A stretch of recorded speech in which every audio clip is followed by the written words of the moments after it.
Halo, Assalamualaikum. Football Belanda, channel ringan amatiran ala gua. Baru banget selesai ya pertandingan final antara Villarreal melawan Manchester United ya.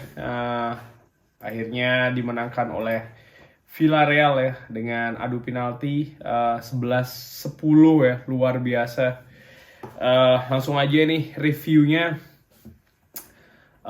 Dimulai dari formasi Manchester United ya, formasi yang menurut gua kalau tidak salah sih hampir sama dengan yang gue perkirakan ya. Dari lini belakang David De Gea, termasuk juga Eric Bailly yang lebih dipilih daripada Axel Tuanzebe. Ya, dan di tengah ya Scott McTominay dipasangkan dengan Paul Pogba ya. Sementara gelandang serang ini diisi oleh Mason Greenwood dan Marcus Rashford nih bermain langsung bersamaan ya di kanan dan di kiri. Bruno Fernandes di tengah dan Edinson Cavani ini di depan ya. Ya jalannya pertandingan babak pertama sih menurut gua 10 menit awal ini Manchester United dominan ya dengan high pressing. Lalu Villarreal sendiri ini banyak salah ya, terutama salah umpan itu ketika mereka memasuki di zona tengah ya, dan ini mengakibatkan ya serangan mereka pun akhirnya banyak yang terputus ya. Sementara itu Manchester United walaupun menguasai, tapi kalau menurut catatan gue ini ya kesulitan lah untuk masuk ke sepertiga akhir dari pertahanan Villarreal ya. Dan kedua tim ini kalau gue ngeliat di 10 menit awal ini cenderung bermain itu hati-hati. Villarreal sendiri pun juga nggak ragu-ragu ya, mereka langsung menumpuk pemain-pemainnya di belakang ya. Jadi sering sekali Manchester United ini kalau melakukan serangan itu di kotak penalti rame banget ya, kuning-kuning banyak banget.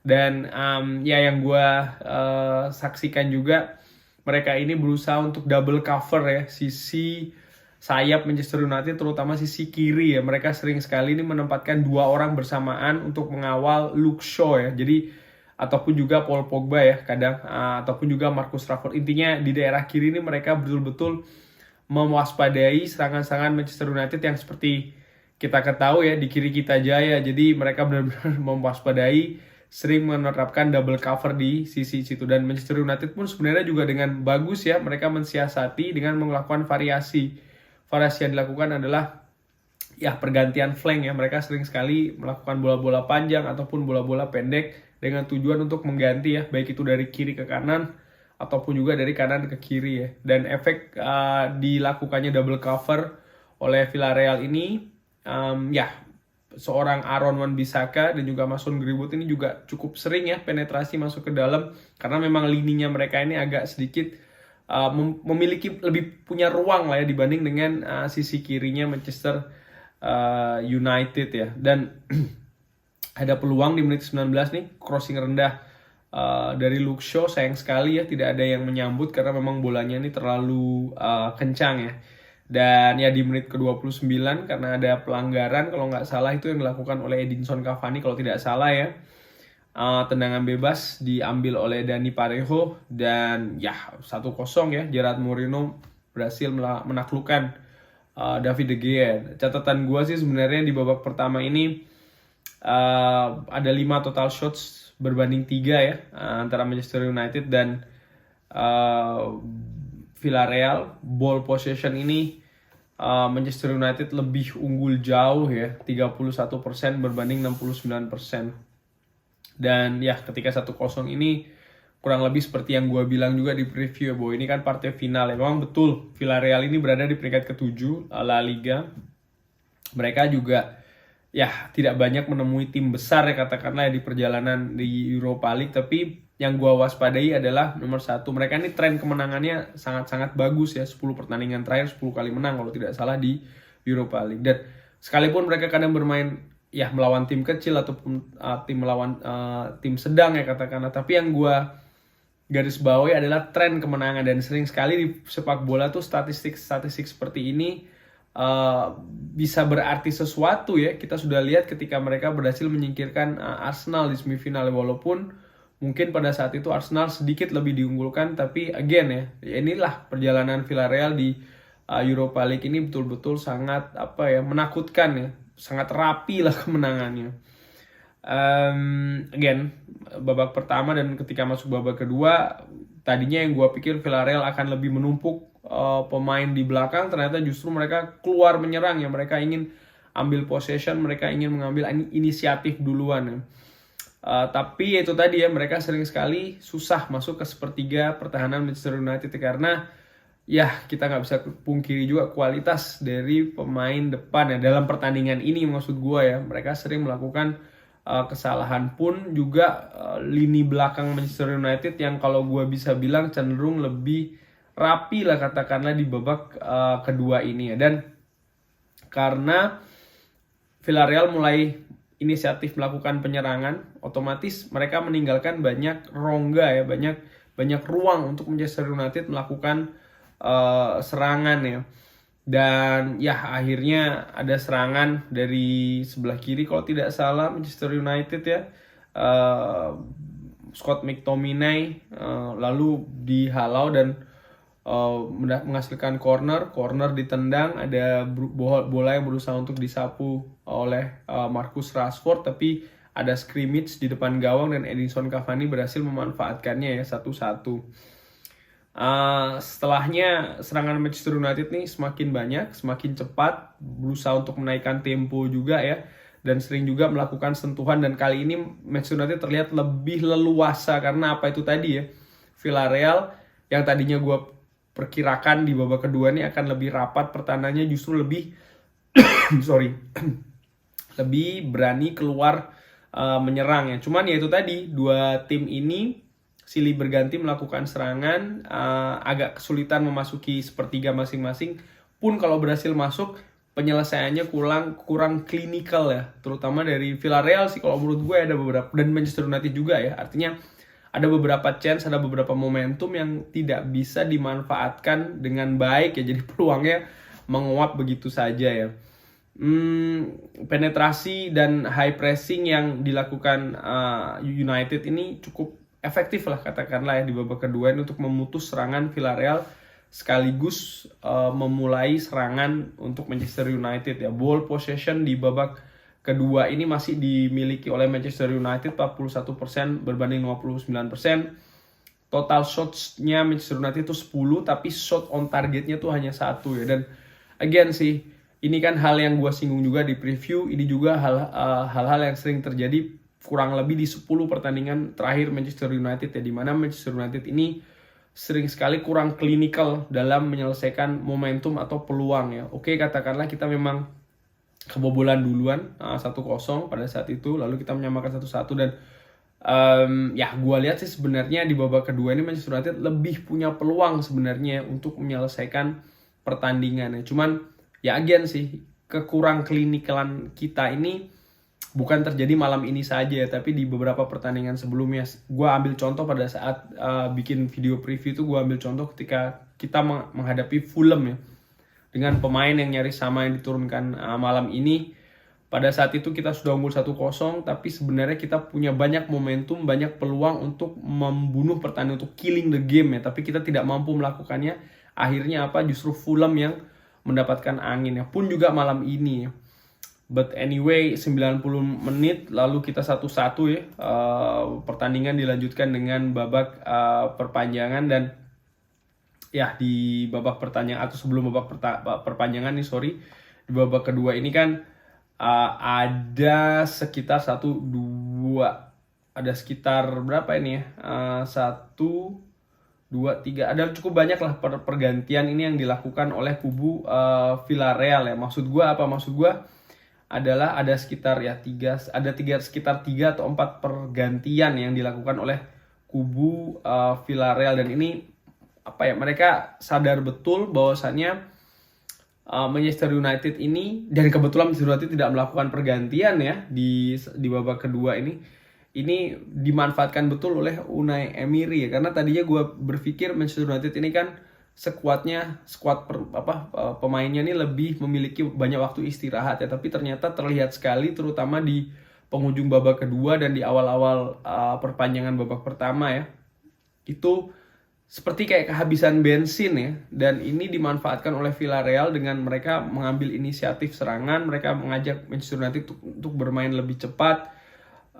dan serangan-serangan Villarreal ini makin kelihatan bahaya ya, dan efek karena menurunnya kondisi fisik ini bisa dilihat dari banyaknya kesalahan pemain Manchester United ya, salah umpan, salah posisi, dan ini juga dimanfaatkan sekali lagi oleh Villarreal dengan melakukan high press, dan ya ujung-ujungnya Manchester United betul-betul seperti menghadapi sebuah kebuntuan ya, sampai akhirnya Fred masuk menggantikan Mason Greenwood yang menurut gua sih memang terlihat kelelahan terutama di ujung-ujung babak kedua sih sebenarnya sudah terlihat dia ya pergerakannya tidak seimpresif di awal-awal pertandingan ya.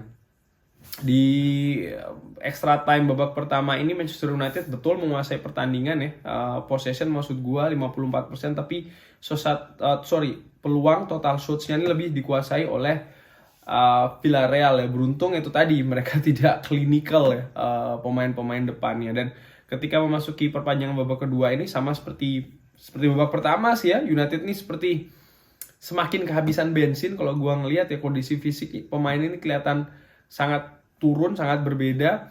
Tapi di sisi lain juga gue sempat berpikir kalau seandainya ingin melakukan pergantian siapa yang akan diganti ya, dan ternyata ya seorang Tuan Zebe dan Daniel James ini dimasukkan menggantikan Paul Pogba dan Eric Bailly, dan ini sebenarnya agak sedikit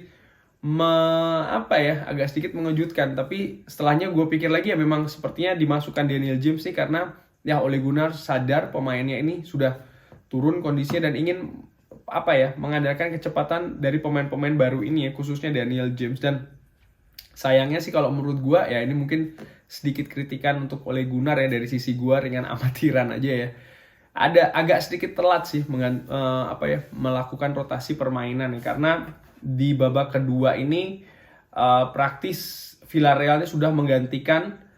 Yang diganti oleh Villarreal tuh literally pemain sayap ya, sayap tengah, kanan kiri, dan juga sayap belakang ya, wing back kanan kiri diganti semua. Dan ini kan merupakan sisi dari Manchester United yang sering sekali dimanfaatkan untuk melakukan serangan ya di babak pertama. Jadi sering melakukan pergantian kanan kiri, dan ketika pemainnya sudah diganti, Villarreal diganti dengan kaki yang lebih fresh lagi, dan Manchester United semakin kesulitan gitu loh kalau gua ngeliat. Dan ya Villarreal juga bertahan dengan cukup bagus ya, duet Pau Torres dan Raul Albiol nih seperti yang gua singgung lagi-lagi di preview ya, betul-betul menunjukkan kelasnya dan mereka bermain cukup gemilang malam ini ya.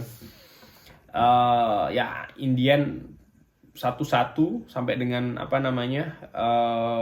babak kedua perpanjangan ya. Manchester United di akhir-akhir itu berusaha untuk melakukan serangan sporadis ya, jadi serangan melalui bola-bola panjang, mengandalkan speed. Tapi itu tadi ya, power atau tenaga pemainnya sih menurut gue sudah jauh menurun ya. Seorang Edinson Cavani yang cukup rajin naik turun sudah kelihatan berkurang. Marcus Rashford sempat juga ya mendapatkan perawatan ya di tengah lapangan karena dicurigai itu tadi ya, kelelahan lah bisa dibilang. Dan ketika masuk ke tendangan penalti, ringan amatiran ala gue ya, tendangan penalti itu sudah seperti kayak tos-tosan saja lah ya. Terus lebih ke faktor luck aja sih, faktor keberuntungan ya. Dan malam ini luar biasa, 11 pemain yang ada di lapangan nih semuanya mengambil tendangan ya, sampai kipernya juga mengambil tendangan. Indian David De Gea gagal, dan itulah momentum Villarreal menjadi juara ya. Gua nggak mau membahas sih review tendangan penalti ya, harusnya kipernya begini begitu, karena ya menurut pengalaman gua ya, amatiran main bola, kalau lagi penalti atau adu penalti itu kan betul-betul faktor insting, faktor luck ya. Susah lah untuk ditentukan, susah juga untuk kalau kita mungkin dari TV enak bilang wah tadi harusnya agak kesini sedikit, tapi di lapangan tidak seperti itu ya. Baik dari sisi penendang ataupun juga dari sisi penjaga gawang ya. Again, ini lebih banyak faktor luck lah kurang lebih yang bermain ya. Dan malam ini selamat Villarreal ya, menurut gua lebih punya faktor luck ya di adu penalti. Dan untuk Manchester United sendiri ya, sebenarnya Manchester United harusnya ini agak sedikit kritik, ringan amatiran. Kalau seandainya kita bisa lebih klinikal, terutama di babak kedua, kita bisa lebih killing the game, mungkin ya pertandingan tidak harus masuk ke babak adu penalti. Pun juga Villarreal yang menurut gue cukup cerdik, karena di atas kertas kalau mereka bermain terbuka melawan Manchester United ya, atau di atas lapangan ya, di permainan normal, peluangnya kan lebih kecil daripada 50% ya. Tapi ketika mereka membawa pertandingan ini sampai dengan babak adu penalti, peluangnya yang tadi katakanlah mungkin 40% atau 45%, mereka bisa naikkan menjadi 50%, sekaligus menurunkan peluang Manchester United yang tadinya mungkin 55% atau bahkan 60%, diturunkan seimbang menjadi 50-50%. Karena memang pada dasarnya ketika ya adu penalti ya 50%, 50% ya. Tadi kalau seandainya kan David De Gea masuk 11 pemain dan juga 11 pemain sama-sama mencetak gol, kalau tidak salah ya, correct me if I'm wrong ya, mungkin di komen bisa kalau gue salah ya. Yang akan ditentukan selanjutnya lewat undian gitu loh. Jadi menurut gue again sih, kalau sudah masuk ke adu penalti, itu just luck or unlucky gitu aja sih. Dan again, kita seharusnya bisa killing the game, tapi itu tidak terjadi. Gua merasa juga ada seperti kayak anti klimaks ya di final ini, terutama ketika kita memasuki akhir-akhir atau seperempat terakhir babak kedua lah katakanlah ya. Kita cukup bermain rapi, cenderung hati-hati di babak pertama, sampai dengan kita kecolongan gol itu. Lalu di babak kedua kita berusaha tampil lebih impresif, dan ini terbantu kondisi Villarreal yang bermain terbuka ya. Jadi kita jadi punya lebih banyak ruang. Cuman again, gua ulangi lagi, sayang kita kurang clinical. And anyway, overall memang ini menyakitkan pastinya ya, pahit bagi kita pendukung Manchester United kalah di partai final. Cuman gua melihatnya dari sisi positif ya. Sisi positifnya, oke, kita punya faktor negatif lah ya, A, B, C, D. Gua nggak mau ngeliat ke situ, gua lebih melihat ke sisi positifnya. Gua lihat pada saat tadi pengalungan medali, hampir 80%, 90% pemain pada dilepas semua medalinya.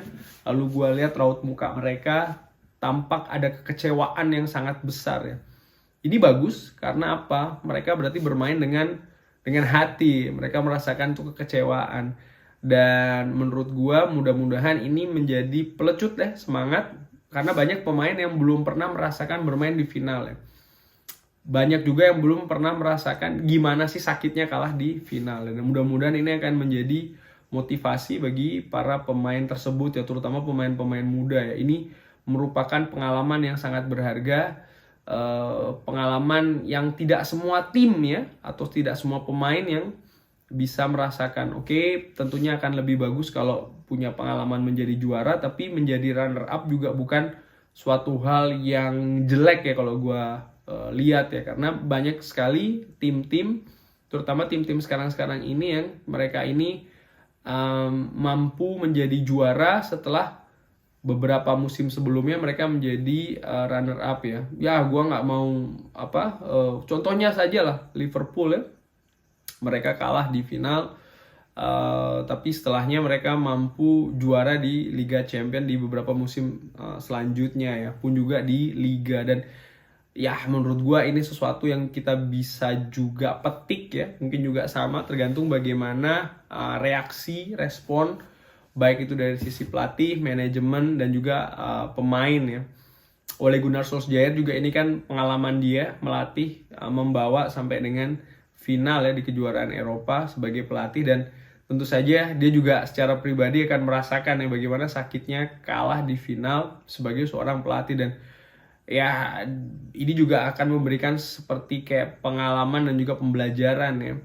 Mudah-mudahan sih musim depan dengan apa yang terjadi sekarang ini ada perbaikan internal dan eksternal. Internal adalah dari sisi pemain ya, seperti yang gue bilang tadi, ini jadi pelecut semangat, jadi pengalaman yang berharga. Dari sisi eksternal, dari sisi manajemen melihat bahwasanya ya Manchester United kalau memang lebih ingin bertarung ya dengan level yang lebih tinggi ya tentunya harus disupport ya. Gue baca ada beberapa komen di sosial media, kalah melawan Villarreal, bagaimana nanti melawan Barcelona atau melawan Real Madrid. Ya menurut gue inilah fakta bahwasanya Manchester United mungkin memang levelnya sekarang masih dalam level seperti ini ya.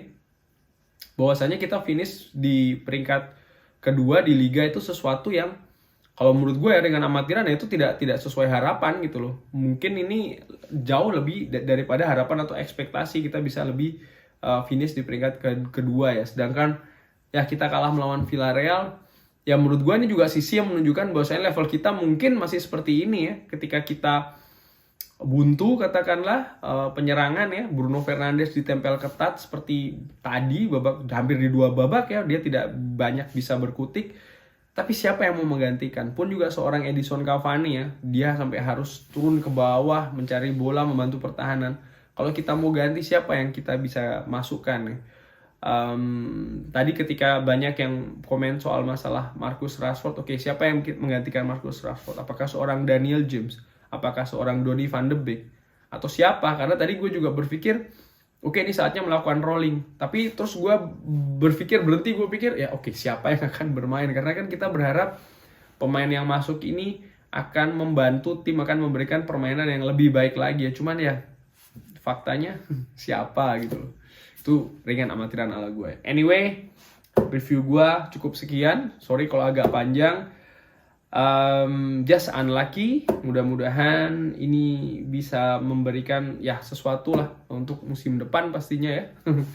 Agak klise sih tapi ya why not gitu loh. Sekian dulu reviewnya. Thanks for watching. Jangan lupa like, jangan lupa subscribe, dukung terus Football Belanda. Mungkin setelah ini gue akan bikin review mengenai Manchester United whole season ya, seperti apa perjalanannya. Thank you. Wassalamualaikum.